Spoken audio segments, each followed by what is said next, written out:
घर खरीदने से पहले आप किन फैसिलिटीज के बारे में सोचते हो? 24 घंटे पावर बैकअप और सिक्योरिटी? हाँ बिल्कुल, हाँ आपने इनके बारे में सोचा होगा। पर क्या आपको एक मॉड्यूलर किचन भी चाहिए? एक बड़ा बाथरूम? जरूर, आप ही की तरह कई लोगों को भी ये चाहिए।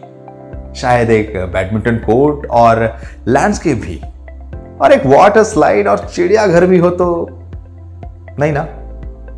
ऐसे ही हम आपको घर से जुड़ी फैसिलिटीज को सेलेक्ट करने में मदद करेंगे। इससे पहले माय मी कर्मा चैनल को सब्सक्राइब करना ना भूलें, जहां हम आपको एक मिलीनियर की तरह अपने पर्सनल फाइनेंस को मैनेज करने से जुड़ी महत्वपूर्ण जानकारी देंगे। घर खरीदना आपके जीवन की सबसे बड़ी फाइनेंशियल ट्रांजैक्शन हो सकती है। बिल्डिंग, डिजाइन और सुविधाएं, इन्हें जानने के बाद ही आपको घर खरीदने से जुड़े निर्णय लेने चाहिए। इसका मतलब कि आपको सभी जरूरतों का पता होना चाहिए, अभी और आने वाले समय दोनों की, ताकि आप ये निर्णय ले सकें कि आपको घर में क्या क्या चाहिए।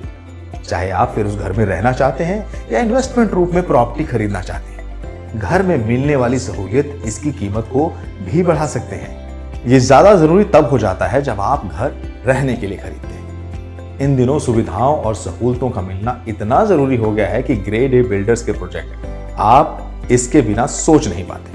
चाहे फिर वो एयर और नॉइस पॉल्यूशन से दूर हो, जिम की सुविधा हो, 24 घंटे पावर सप्लाई हो, अच्छी सिक्योरिटी हो, अच्छा पार्किंग स्पेस हो और भी बहुत कुछ। लोग अपने पसंदीदा घर को खरीदने के लिए अच्छी कीमत देने और महंगे होम लोन लेने के लिए तैयार रहते हैं। मगर क्या हो कि आप घर खरीद रहे हैं या बना रहे हैं, मगर वहां वो लग्जरी और सुविधाएं नहीं है जो आपको चाहिए।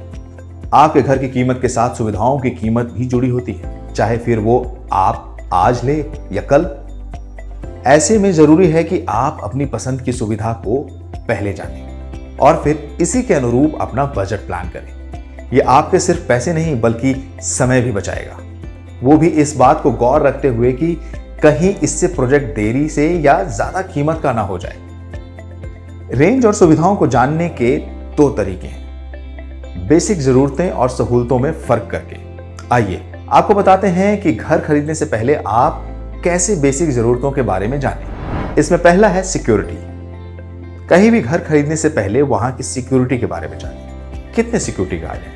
क्या वो 24/7 सिक्योरिटी देते हैं? गेटेड कम्युनिटी फ्लैट्स में ज्यादा सिक्योरिटी गार्ड की जरूरत होती है, हालांकि अकेले घर के लिए कोई खास सिक्योरिटी नहीं होती। ऐसे में अच्छा यह है जहां आप घर खरीद रहे हो वो लोकेलिटी अच्छी और सुरक्षित हो। दूसरे नंबर पर है वाटर सप्लाई। देश के अर्बन एरिया में ग्राउंड वाटर की अपनी दिक्कतें हैं और ये खराब हालत में है। पर घर खरीदते हुए हमें पानी की उपलब्धता पर ध्यान देना है। क्या जिस लोकेलिटी में आप घर ले रहे हैं वहां रोजाना साफ पानी आता है? इन दिनों ज्यादातर शहरों में बिल्डर वाटर ट्रीटमेंट प्लांट्स लगाते हैं, जिससे पानी में मौजूद हानिकारक केमिकल्स को हटाया जाता है। अगर आप इंडिविजुअल घर ले रहे हो तो आपको कॉरपोरेशन की सप्लाई पर निर्भर रहना होगा। तो ऐसे में घर खरीदने से पहले ये देख लें कि वहां आपको पानी साफ करने के लिए किसी अप्लायंस की जरूरत तो नहीं। Power backup. वो दिन गए जब लंबे बिजली कट लगते थे। अब हम इंटरनेट एज में रह रहे हैं, ऐसे में हम बिजली के बिना रह ही नहीं सकते। रेजिडेंशियल कम्युनिटी में पावर बैकअप की सुविधा मिलती है। साथ ही कई मेट्रो शहरों में आपको 24 घंटे पावर सप्लाई की सुविधाएं देखने को मिलती है, लेकिन इसके खर्चे बहुत ज्यादा होते हैं। ऐसे में आपको ये सुनिश्चित करना होगा कि क्या आप वहां अपना इन्वर्टर इस्तेमाल कर सकते हैं या नहीं। Vehicle parking. अगर आपके पास गाड़ी है मगर घर में पार्किंग की जगह नहीं है तो आपको सड़क पर पार्किंग का रिस्क उठाना पड़ेगा।